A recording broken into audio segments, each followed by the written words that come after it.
Swear.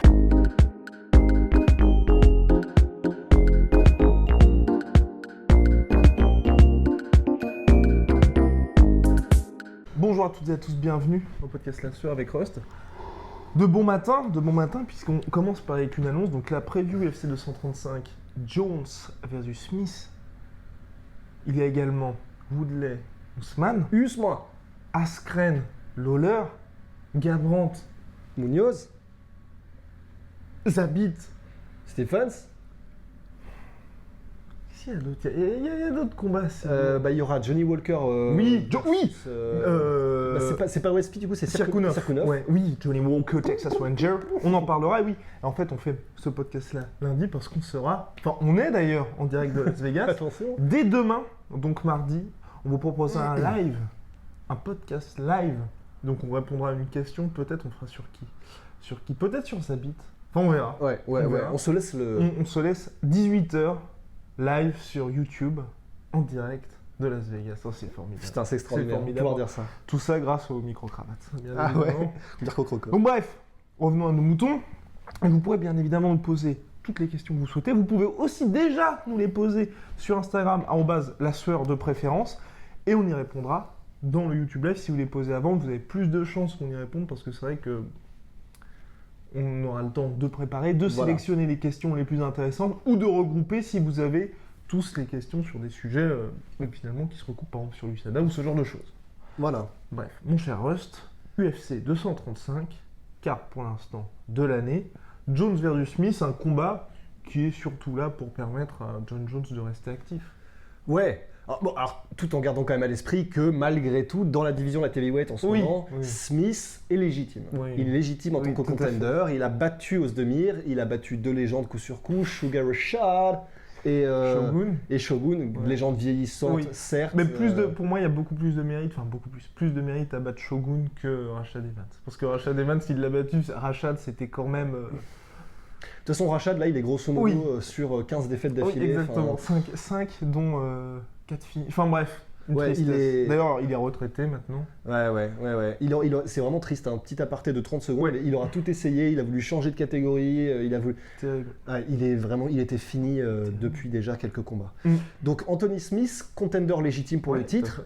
Mais même si contender légitime pour le titre, la marche, je pense, est beaucoup trop haute contre John Jones. Parce que là, les 3 derniers combattants qu'a rencontré Anthony Smith, ça n'est rien du tout comparé à John Jones. En fait, il appartient pour moi au commun des mortels. Pour moi, la catégorie light heavyweight, t'as le commun des mortels avec en numéro 1, tu vois, Anthony Smith, Ozdemir, et Shogun à peu près, Gustafsson d'ici, John Jones. Ouais.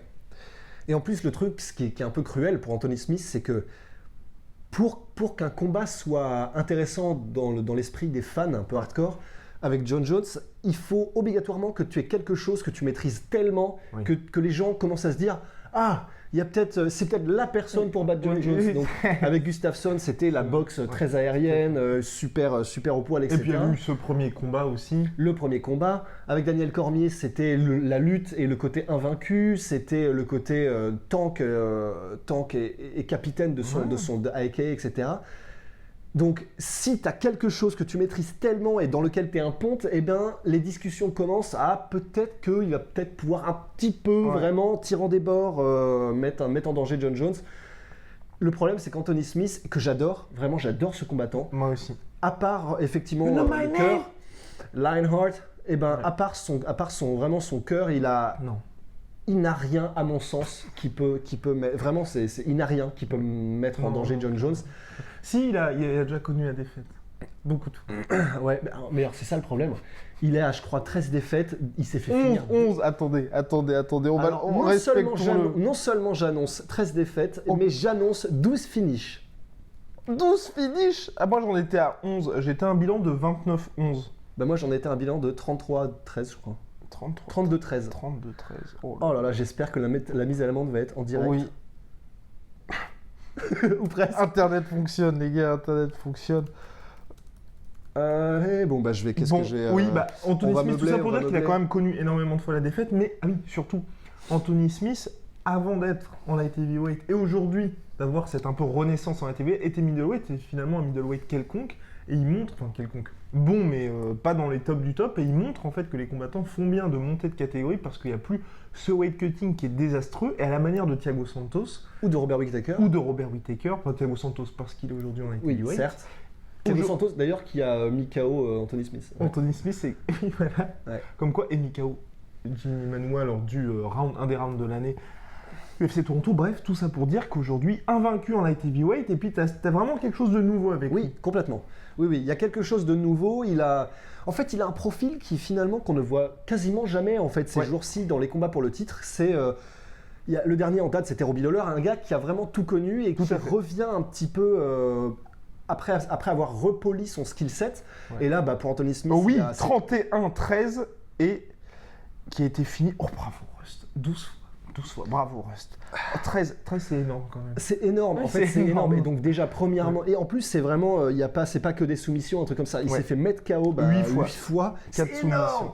Et il s'est fait soumettre 4 fois, donc autant dire que face à John Jones, qui en plus visiblement depuis qu'il est revenu est un John Jones qui a envie de terminer en fait des êtres humains. Tout à fait. Vraiment, j'ai beau retourner le Rubik's Cube, j'ai beau faire des... Je ne vois quasiment aucun scénario où John Jones ne va pas monster trucker Anthony Smith. Surtout que John Jones, c'est pas... En fait, on avait eu un commentaire là-dessus quand il y avait eu l'annonce du combat où c'était les gars, attention, ne pas enterrer Anthony Smith trop vite. Le problème avec John Jones, c'est que c'est quand même le seul combattant pour moi, tu sais que le jour du combat ou quand il entre dans la cage, le mec ne va jamais décevoir. Et la seule fois où c'est arrivé, c'était contre Gustafsson. Il avait quand même gagné et ça lui a servi de leçon. C'est ça aussi, aujourd'hui, maintenant, comme tu le dis, il est dans une nouvelle mentalité, je dois finir, je dois être plus opportuniste, et puis on a vu qu'il avait progressé avec ses kicks monstrueux, ce qui fait que, je vois, c'est quasiment impossible pour Anthony Smith, à moins qu'il y ait une espèce de séquence de brawl et qu'il arrive à couper John Jones. Exactement, le problème c'est que John Jones, jamais il ne tombe dans des pièges comme cela. Donc il y a le côté Anthony Smith qui était en middleweight, qui monte en light heavyweight, et... Anthony Smith, on l'a vu par exemple en clinch contre Ozdemir, il se faisait physiquement, il n'était pas au-dessus. Voire même il était un tout petit peu en dessous, il se faisait un peu bouger par Volkan. Ouais. Autant vous dire que contre John Jones, c'est comme s'il était contre un mur de pierre. Il ne bougera pas John Jones. Alors là, c'est ma certitude. Il ne bougera pas John Jones dans les phases de clinch, dans les phases de lutte. Il n'essaiera même pas. Il n'essaiera même pas. Et le truc, c'est que donc il y a ça, il y a le côté, la dimension physique qui va faire qu'à mon avis, il va se retrouver très très très vite sous l'eau face à John Jones. Parce que si John Jones décide une mise au sol, à mon avis là, si John Jones décide de commencer à faire un peu, de commencer à à maltraiter un petit peu Anthony Smith contre la cage, il va pouvoir le faire sans aucun problème. Skill pour skill, là c'est pareil, vraiment on est à des années-lumière, c'est-à-dire qu'en striking, là il y a vraiment... il n'y a même pas de comparaison possible en termes... Peut-être, éventuellement, la puissance sur laquelle Anthony Smith peut jouer, mais là encore, tu vois, le problème je pense même pas. Exactement, moi tu vois, j'ai cet argument-là, mais en comparant les adversaires. Et je pense que John Jones, c'est vrai que niveau puissance... Ouais. Non, là, je pense vraiment qu'on va voir le différentiel niveau puissance aussi. Niveau, et alors il y a ça, c'est la dernière chose, mais pas des moindres. Anthony Smith, qui est un gars brillant, mais dans la cage, c'est vrai. Voilà, il arrive et il se prend beaucoup de coups. Il se prend beaucoup de coups et il vient pour la guerre. Mais quitte à brawler. Voilà, quand on parle de brawlers, donc de bagarreurs, ce sont des gens qui vont essayer de créer le chaos dans lequel ils vont essayer de tirer leur épingle du jeu. Mais non, face à John Jones, déjà, ça ne prendra pas. Ça, oui, c'est quelque chose qui ne marche pas contre les combattants intelligents. Bah ouais, donc même si Anthony Smith est brillant, dans la cage, le fight IQ comparé à celui de John Jones, là c'est vraiment, ça va être un jeu du chat et de la souris en fait. Que dire de plus en fait? C'est ça le problème, que dire de plus? Pour moi, ça... Et encore, voilà, on parle de puncher's chance. Même un puncher's chance, je pense, avec l'allonge, de John Jones, il va réussir à garder à distance le combat, il va réussir à kicker parce que... On l'a vu On l'a vu contre Que ce soit- Alexander Gustafsson. On l'a vu contre Gustafsson, mais en plus voilà, contre Gustafsson, il a incorporé à son arsenal des roundhouse et le fait de pouvoir kicker vraiment, mais Ouais. comme un salaud, comme un salaud. Je sais pas pourquoi je fais le Comme nord. un salaud. Comme un salaud. On dirait un sketch des inconnus, tu sais. Mais donc voilà, et Ouais. après avoir passé sa carrière à faire des front kicks, des tips, des oblique kicks, il rajoute les espèces de coups de hachoir de porc. Putain, mais c'est Putain. pas possible. Donc voilà, comment on va s'en sortir? Je sais pas. Mais je sais pas, et pour moi, voilà, c'est pour ça que, même si j'adore Anthony Smith, j'adore le personnage, j'adore son histoire, mais pour moi, ça va être... Promenade de santé, ce serait un euphémisme comparé, je pense, à ce qui va se passer. Moi, je suis curieux en fait pour ce combat-là, surtout de voir, c'est même pas du résultat, c'est de voir combien il va faire en pay-per-view. Parce que mine de rien, quand John Jones était Toi, t'es revenu même plus dans les... Voilà. même plus dans le combat. Comme c'est- Gustafsson, quand il était revenu contre Gustafsson, il a fait 750 000, deuxième plus gros pay-per-view de l'UFC de l'année et deuxième plus gros pay-per-view de l'année, tout sport confondu. Et là, contre Ah ouais. Smith, ouais. Donc c'est vraiment une star, John Jones. Et contre Smith, j'ai vraiment envie de voir si le seul Jones, peut attirer autant de personnes et de voir en fait si aujourd'hui les Ouais. gens se disent, tu sais, t'as un peu honte de dire ouais, je suis fan, mais j'ai quand même le regardé. Tu vois. Ouais, mais j'avoue, ça va être vachement intéressant. Et même ne serait-ce que c'est quelque chose qu'on n'a pas souvent. On dit souvent, tu sais, par exemple, pour Conor McGregor, ouais, tu mets Conor McGregor contre n'importe qui, Oui, le ouais. boulanger, il ferait des pay-per-view et c'est McGregor, probable. Rust, 15 millions de pay-per-view. Ouais, voilà, pour un massacre de 3 secondes. Mais De là, Rust. mais là c'est pareil, ça va être vraiment intéressant justement d'avoir cette première fois où on va pouvoir voir combien est-ce que seul John Jones peut attirer en termes de pay-per-view. Ça va être vachement intéressant comme métrique, je suis assez d'accord. Et donc, on passera au promo Au promo. prono en fin de vidéo. Promo. Promo. Comme main event, Tyron Woodley, Ousmane. Ou là encore, ça paraît en apparence déséquilibré parce que pour ma part, Ousmane là aussi, je l'adore. Nigerian Nightmare. Ouais. J'adore ce mec, j'adore le côté recul devant rien, Ouais. mettre des coups de pression à tout le monde, il s'en bat les steaks. C'est clair. Mais c'est vrai que tu as ce côté lutteur de top quali qui affronte un lutteur de top quali qui en plus a d'énormes certitudes en striking. Est-ce que ce Kousman n'a pas? Ce Kousman. Ce qui est Ce assez Kousman. dommage. Mais en plus, c'est vrai que là, on parle de wrestling.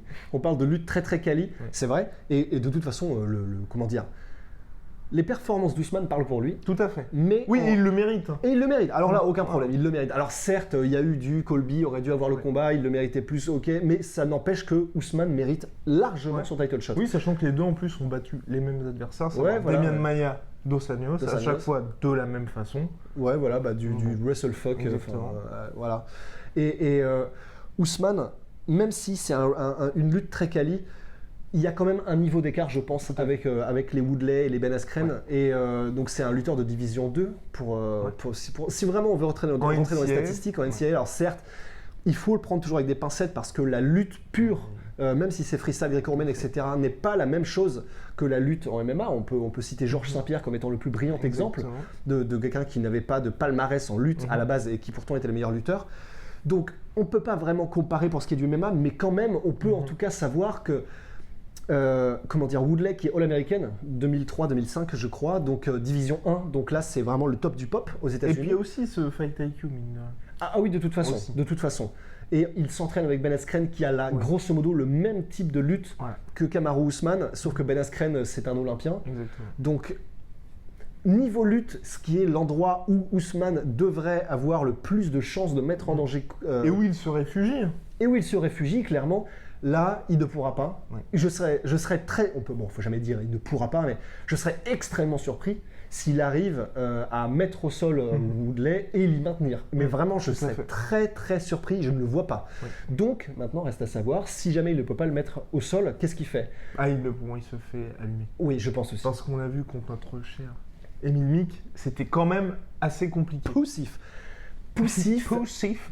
Et en Et plus pour de- moi, c'est ça qui m'inquiète parce que Emile Mick, qui est loin d'être un foudre de guerre, hein, je le respecte énormément, mais c'est vrai que tu vois, tu te dis c'est le gars qui a juste sa puissance et puis un petit peu de striking pour lui. C'était quand même assez tendu pour Ousmane debout. Ouais, mais il était qu'à 30% aussi. Voilà, il était qu'à 30%. Et depuis, il a affronté des adversaires qui étaient certes solides, mais tu vois, les Demian Maia et les Dos Anjos, Tu sens pas de Exact. sérénité non plus debout. Et exactement. le truc, c'est que, alors il y a sérénité et il y a aussi le fait que, on en parlait la dernière fois avec Francis Ngannou, on a refait un podcast sur Adesanya et Tout à Silva. fait. tout ça pour dire, là où je vais, c'est que il y a les combattants que tu affrontes qui peuvent te donner un niveau et qui peuvent permettre de voir quel est ton niveau en striking, mais il y a aussi les pures performances techniques. Ouais. Par exemple, un Adesanya, avant même qu'il n'affronte les Silva et avant même qu'il n'affronte là, les futurs adversaires qu'il affrontera, tu peux connaître son niveau simplement parce que tu vois, Tout à en fait. Ouais. Adesanya, Puis à côté, ancien du Glory. ancien du Glory, voilà. Mais quand tu vois ce que fait Adesanya, que ce soit la manière dont il change de garde, que ce soit les feintes qu'il utilise, que ce soit le nombre de setups qu'il a, le nombre d'entrées qu'il a, tu vois direct qu'il y a un niveau en kickboxing qui est strato putain de sphérique. On peut utiliser ça aussi à l'inverse, et alors avec Ousmane, et vraiment là je suis relativement quand même sûr de mon coup, n'en déplaise à ceux qui le kiffent, mais quand tu vois Ousmane debout, tu vois que c'est plus rudimentaire. Tu le vois. Il a de la puissance, il a un bon timing, Clairement. mais c'est rudimentaire. Oui. Alors, et d'aucuns pourraient nous répondre, ah oui, mais est-ce que justement ce qui compte, c'est pas d'avoir les bases? Je suis d'accord. Mais il y a avoir les bases et il y a faire grosso modo toujours la même chose, avoir le même nombre d'entrées et être relativement prévisible debout. Et puis surtout, il base pas du tout son game plan là-dessus. Ah non, en plus, je sûr. pense pas. Ouais. Là, vraiment. Mais d'ailleurs, je serais intéressé de savoir comment est-ce qu'il approche le combat, en fait, Ousmane. Ouais. Parce que là, je sais pas si ses coachs sont en train de lui dire non, we're gonna shock the world et on va mettre au sol et maintenir Woodley et le faire pleurer, le faire abandonner. Non, ça va être compliqué. ça Parce va que pour être moi, ça va être compliqué, très compliqué dans Ça le va être sens où compliqué. c'est vrai que l'avantage d'Ousmane, un peu, comme les très grands lutteurs, c'est qu'à ce côté, généralement, tu as l'aura du lutteur et donc les gars ont peur justement de se retrouver au sol. Woodley, il va être un peu, mec, vas-y. Bah ouais. Il va être vas-y, debout. En plus, Woodley, le côté counter-puncher et qui n'a pas peur en plus de se retrouver contre la cage. Ah non. Qui fait que Ousmane, généralement, c'est ce qu'il essaye de faire. Pour lui, là, c'est vraiment désastreux. En fait, parce c'est que tout ce qu'il désastreux. adore faire, Woodley, il va être OK. C'est ce que j'adore aussi, c'est Ok, marrant. Voilà. Oui, c'est Allez ça. bien. Ouais, allez bien. Bah oui, Ouais. oui. Bah oui, c'est ça. C'est Voilà. toutes les forces de Ousmane. Oui. C'est là où Woodley préfère être et là où il brille le plus. Ouais. Après, ce qui est intéressant, par contre, c'est moi, ce qui m'intrigue un peu dans ce combat, c'est que Ousmane est quand même extrêmement durable. Et en cela, tu vois, je me dis, le combat peut quand même durer. Et donc, tu vois, si ça se finit 4e, 5e round, Alors effectivement, et tu fais waouh, superbe transition parce que c'est quelque chose qu'il fallait qu'on parle, Ouais. dont quelque chose qu'il fallait qu'on parle, c'est que effectivement Ousmane est extrêmement durable Ouais. et on connaît. Alors cela dit, il les a pas eu depuis longtemps les problèmes de cardio parce que maintenant Oui. il gère. exactement. Woodley. Oui, c'est vrai. On Maintenant, peut il dire sait ça gérer. avant les combats contre Wonderboy. Exactement. Maintenant, il sait les gérer et on n'a plus il est prenable si tu l'emmènes et que tu le Exactement. crèves dans les 4e, 5e rounds. C'est encore possible probablement parce que de toute Ouais. façon tu peux pas changer ton morphotype. Oui. Et Woodley qui est quelqu'un d'extrêmement explosif, d'ailleurs je pense que dans le dictionnaire à Woodley il y a marqué explosion. Enfin, non, d'ailleurs, non, explosion il y a marqué Woodley, autant pour moi. Mais là, à moins de le faire travailler, ce qui est possible, et peut-être que c'est là justement où tout le game plan de Ousmane est basé. Il va falloir le faire travailler pendant tous les rounds, le pressurer, lui mettre la pression Exactement. constamment, etc. Et peut-être effectivement dans les 4e, 5e rounds, tu vas pouvoir le dominer. Le problème c'est que je ne vois pas finir Woodley. Ouais. Donc c'est ça qui me dérange, c'est que même si tu l'as à l'usure, je ne vois pas le finir Ouais. par ground and pound ou par soumission dans les 4e et 5e. Mais effectivement, en revanche, c'est là où il aura peut-être toutes ses chances. Mais qui dit pression, dit exposition. Il faut Ouais. que tu t'exposes, il faut que tu avances, il faut que tu fasses du grind à la Velasquez, à la Khabib. Et le problème, c'est que si tu t'exposes contre Woodley, on l'a vu même des comment dire, des savants dans les déplacements et vraiment des joyaux, des déplacements et des feintes. Il y a du combat un moment, debout. ça tombe. Il y a toujours un moment, tu peux être le meilleur, tu peux être Wonderboy 2. Wonderboy le 2, deuxième. tu peux être Darren Till, et ben il y a forcément un moment où tu vas te faire choper. Et Wonderboy, c'est arrivé au 5e round, dans la revanche. Mais c'est arrivé dans les Darren Till- deux combats qu'il se fasse choper en plus. Hein. Ouais, mais je veux dire, le deuxième, ce qui était intéressant, c'est qu'il gagnait jusqu'à ce moment-là. Ouais, exactement. Et après, c'était quand même sauf qu'il peut. Ouais. Et pour Darren Till, c'est arrivé au 2e round. Donc, tu as quand même ce côté-là, voilà. À un moment donné, il y a la sanction tombe. Après, quand même, Ousmane, il y a ce côté, je pense qu'il encaissera un peu mieux que ces deux-là. À mon avis. Ah ouais, tu penses? Je pense, j'ai confiance. J'ai pas cette sérénité quand je vois Ousmane prendre des coups. Il a pas peur, Oui, ça il a c'est pas sûr, peur, il a oui. alors là, aucun problème. Mais je sens pas une. Quand il va se prendre comment dire, Ouais, le pleine balle, les coups de FAMAS de Woodley. Ce sera pas la même chose que Emile Mick, ce sera pas la même chose que Demian Maia. Oui. Et même si je suis archi fan de Dos Anjos, c'est pas non plus les mêmes impacts. Oui, Dos clairement, Anjos, oui. c'est volume et il te tout à noie. fait, ouais. Woodley, ça va être le test du feu, donc ça va être intéressant. Ouais. Mais je le vois mal. Je pense qu'il va vraiment accuser le coup à partir de la première bombe H que va lui balancer Woodley. Côté. Donc, ladies and gentlemen, place au pronostic. Jones Smith. Bon, bah Jones, je pense qu'il va jouer un peu avec Anthony Smith et je dis soumission début du round 2. Putain, tu fais chier. T'allais dire la même chose ? Exactement pareil. Ouais, moi aussi, soumission deuxième round. Et je pense aussi qu'il va s'amuser. Je pense d'où la soumission aussi, parce que vous pouvez voir que sur les récents réseaux sociaux de John Jones, il montre qu'il travaille pas mal le sol pour ce combat-là. Donc, je pense que ça va être ça. Il va se marrer. Puis bon, allez. Ouais, bah, il peut nous faire une cowboy, c'est-à-dire il commence à user Smith debout et puis après il le finit parce qu'il faut aller manger. Quoi. Ouais. Faut aller manger. Comain. Woodley Ousmane. Eh ben, moi, un peu chaud, je trouve pour le pronom. Bah, moi je mets de toute façon. Moi je mets Woodley, mais comment ? C'est plus ça.